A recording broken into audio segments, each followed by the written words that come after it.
The thermal hub is explored in this video. Learn how these areas attract deer and how you can use this knowledge to improve your hunting success.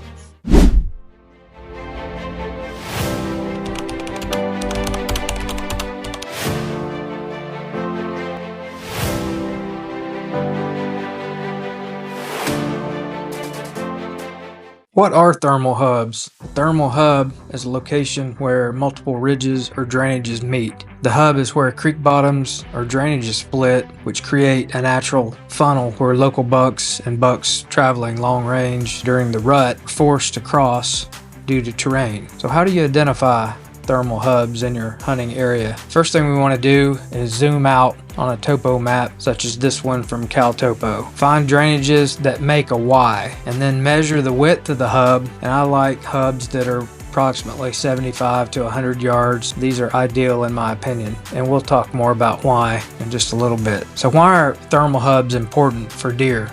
Thermal hubs are a natural funnel for thermal currents and swirling wind, making them ideal terrain and a feature that mature bucks can visit with relative security and gather information on the local does and their readiness to breed. The points and military crests of the secondary ridges that point toward the hub are often used by deer for bedding. So how do these thermal hubs work? Thermals begin to rise in the morning as the sun begins to warm up eastern and southeastern facing slopes, and falling thermals that begin to drop when the evening sun dips below the hills on these eastern and southeastern facing slopes, and they begin to cool. The cooling effect makes scent and thermals dive down towards the thermal hub. Deer use these thermal hubs to gather information before deciding which direction they want to travel, and these converging air currents in a thermal hub can help animals monitor their surroundings by detecting scents more effectively. Why are thermal hubs important? They're important for deer because they provide security and the ability to check nearby doe bedding. They're also a good location to place a trail camera to inventory bucks in the area. As a hunting strategy, hunters often try to position themselves near thermal hubs to take advantage of deer's tendencies to use these areas for bedding, for movement, and for information gathering. How to hunt them. Thermal hubs can be difficult to hunt because of the swirling winds and thermals, but we will explore several strategies where you can have success in these areas. I prefer thermal hubs that face in an easterly direction, and this thermal hub is in a southeast direction. Northwest winds are often common in October, November, and December, and a northwest wind here will blow my scent out the tail of this hub, just like if we were to pour water here and let it drain out towards the southeast. If a northwest wind isn't blowing steady above 7 miles an hour, I prefer like 7 to 10 miles an hour, you wouldn't be able to hunt down in this hub very effectively after 9 a.m. due to the rising thermals. Winds below 5 or 6 miles an hour have a tendency to swirl down in these hubs, especially with crosswinds to the hub. That is why you wouldn't want to be hunting down here, say with a northeast wind or a southwest wind. Any wind that does not have an escape route, like the aforementioned northwest wind, will create some swirl. So I would recommend not coming in here unless you have a northwest wind. Even a northwest wind below 5 miles an hour might be too weak to prevent your thermals from rising to the ridges above after about 9 a.m., particularly on these east or southeast facing slopes. And since we are expecting a mature buck to make his way down one of these ridges, we don't want our thermals rising up there. In this hub, I would most likely slip in on an afternoon hunt from the southeast, and I would use CalTopo's sun exposure layer to determine when thermals will start to drop. I would be staged up about 300 yards from the chosen stand location at that time, and I would hunt my way in slowly, trying to stay as close to the creek or even in the creek if it is shallow and somewhat free of debris and logs and other obstacles. The creek tends to act as a natural thermal pull, and it can be the first to start drawing the thermals once the sun sets behind the hills off to the southwest. B-shaped hubs, or hubs less than about 40 or 50 yards wide, don't allow winds to escape as easily, and that's why I prefer the hub to be around 75 to 100 yards as measured with the Caltopo measuring tool. This hub is 83 yards wide, so how do we figure out exactly where to set up for the best chances of success? First, I like to look for the physical terrain features that the hub offers. Where are the steep areas? I want to study both the steep areas up high in elevation as well as those that are down here next to the creek. Are there timber cuts on the ridge tops? If so, what age is the cut? I'll use the tracker function to make a perimeter around a timber cut so I'm able to see where it is on the shaded relief map. You can also look in Onyx and turn on the timber cut layer to see when a timber cut was actually cut, and therefore you're able to tell exactly how old the cut is. A lot of public lands have timber cuts both on national forests and on WMAs, so I like to outline them so I can see them on the shaded relief map. Next, I want to add a polygon focus area. This polygon ended up being 60.5 acres, and I will talk more about the reason why I do this during e-scouting here in a few minutes. What is the creek doing in this bottom? In a few locations, this creek or dry creek bed cuts into the sides of several of these secondary ridges, and that's important. If there are a lot of deer using this area, there should be trails at the end of several of these steep creek cuts. I typically draw deer trails here to get me started when I put 4 hours or more in here scouting. So I'm going to draw some starter trails here on both sides where the steep stuff ends, here on both sides, and here on both sides. Where are all the major creek crossings? I want to mark my map with all of these clues to help evaluate where I need to hunt, and we can make educated guesses at where these creek crossings are at just based on where these steep areas end and where the creek is not so steep in places. And then it forces us to actually go check to see where the creek crossings are, and we'll adjust our circle C's once we're in the woods with boots on the ground. What does LiDAR reveal? There are several LiDAR logging roads or home place roads that have been reclaimed by the forest in this thermal hub. I like to mark these as deer trails during e-scouting, and when we get in the timber during boots on the ground scouting, if a LiDAR road bed doesn't pan out with the sign that I'm looking for, I'll simply delete it from the map. I'll mark the bigger new rubs, whip rubs, signpost rubs, and bigger older rubs.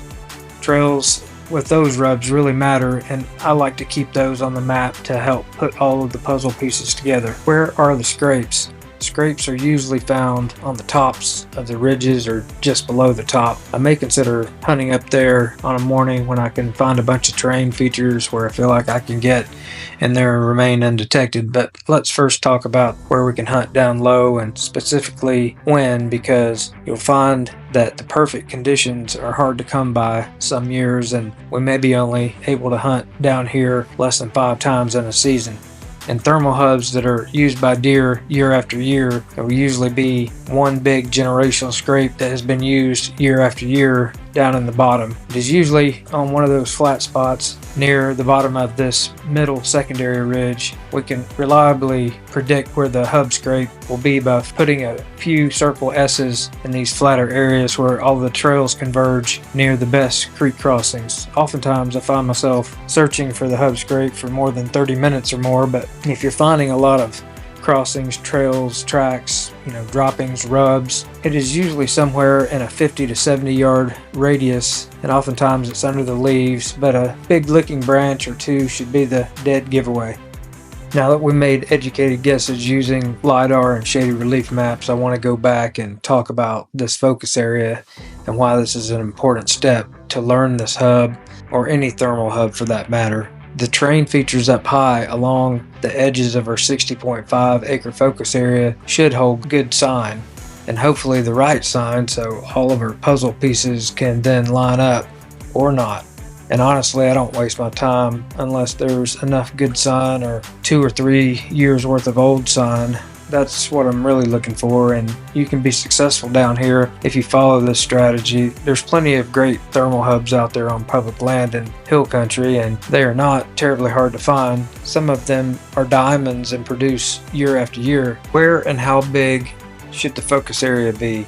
Along the edges of this polygon, which I've outlined in red in step 2 of e-scouting in this hub. If we zoom in, you can see that I strategically draw the polygons so that it forces me to walk to the likely spots on the map where I feel like this area should hold big buck sign. If there's a population of deer in this area, the sides of the timber cuts facing the hub should have bedding, trails, and buck sign along the transition lines and down the secondary ridges along the drainages to the hub. I like to walk the edges and the tops of these drainages, and we should find some sign along some of these drainages. I walk these areas pretty slowly, moving in sort of a zigzag pattern, looking for new rubs, signpost rubs, old rubs, and hopefully several scrapes. And it's tedious, but I mark everything on the map. I'm 55 and boots on the ground in a 60-acre thermal hub really takes about 4 hours or more, but it's worth doing it once to find what you need to find in those 4 hours than it is on multiple trips because of the human pressure element. When I study the photos from the camera data, I put it in one folder in my computer so that all the dates line up, and I can pretty much determine what bucks were in here during the rut and how many, and whether this hub is worth hunting the next year. By putting out a few cameras and letting them soak for a hunting season, you can reduce pressure on only 2 trips and put together a pretty good strategy to hunt it. Now let's take a look at this very cluttered map to see what we really found when we walked the hub and all of the secondary ridges and all of the drainages, the actual creek crossings, the transition lines up there next to the timber cuts. So how do we decipher all of these trails, rubs, scrapes, and terrain features to find the best spots to hunt this thermal hub effectively? Let's look at the big picture and then drill down to find the best options for us to be successful. Our access should be into the wind, even if we have to walk around a mile or more to get in here. And if we enter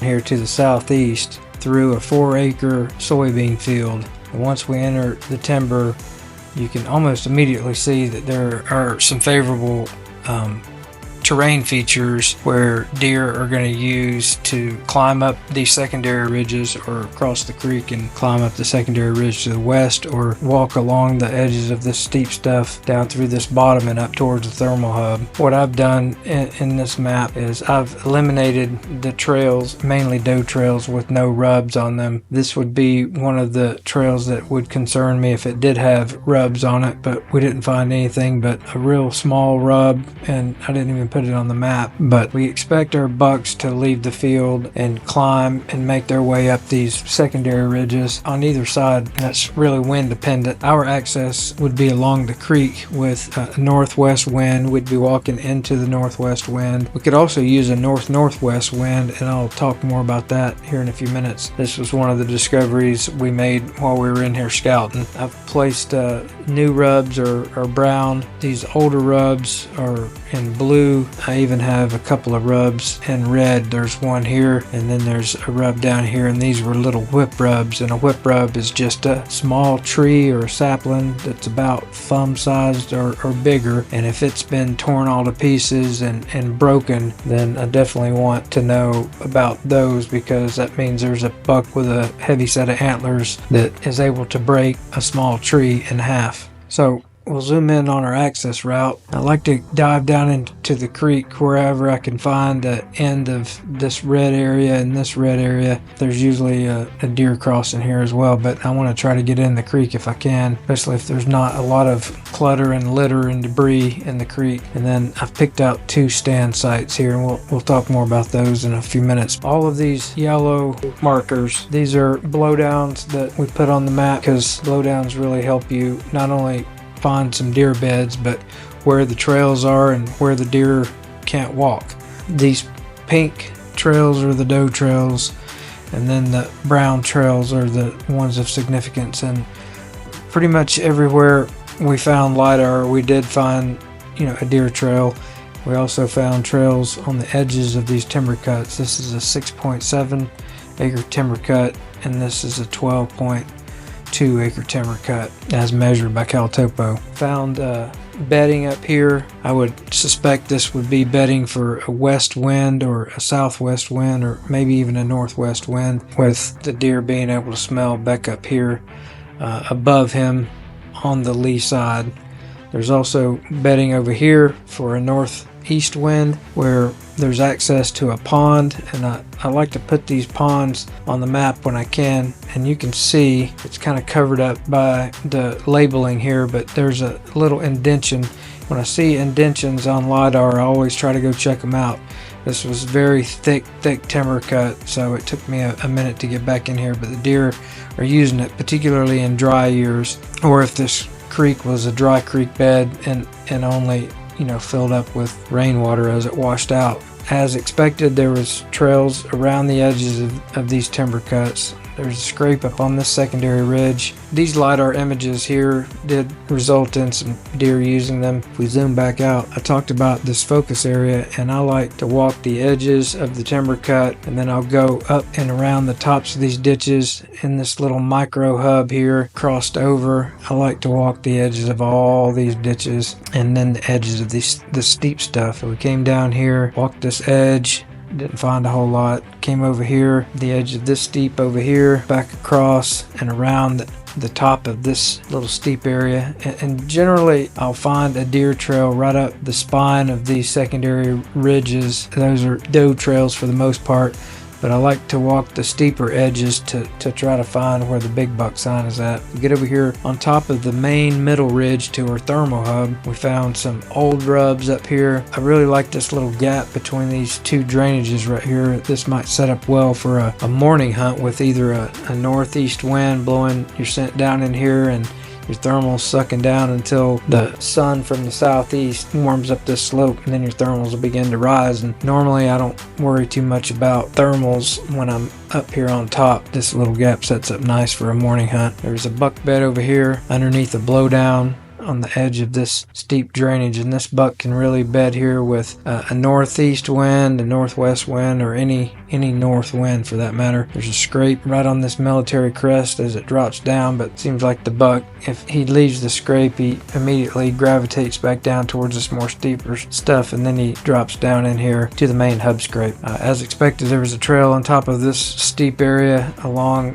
the point where the creek cuts into the bank of this middle. These creek crossings all checked out, but what I will typically do at this point is I'll go and delete all of these pink trails because they're not of significance, meaning that I didn't find any buck sign, or the bigger buck sign especially, and old rubs mixed with new rubs that connect to scrapes. So if you connect the scrapes and the ridges and the creek crossings, this hub scrape is typically going to be pretty close to where all of these things converge into one spot. I picked out a few places to put cameras. We'll put a camera on this creek crossing so that it can see this way, and also maybe get some traffic coming down from this creek crossing right here. This creek crossing over here, we'd put a camera on. We'll catch all the deer that's maybe coming down from this bed over here or coming down towards the hub scrape, particularly with any sort of north wind over here, because the bed is on the lee side for a northeast wind. We've got a pretty good sign of a buck bed over here next to this clear cut. He likes to walk down the edge of this nasty drainage that goes down here, or he'll go over here to the scrape, and then it seems like he wants to drop down, and this checks out because with a northwest wind I would expect the older mature bucks to cross below the scrape and scent check the scrape from approximately 30 to 40 yards away, maybe even more sometimes. But set up a stand location right here at 43 yards from the scrape, which is downwind of all these trails, and I've set up one for a northwest wind right along the creek. And I would prefer a northwest wind at this point because I like to set up next to these creeks whenever I can, especially with all these blowdowns.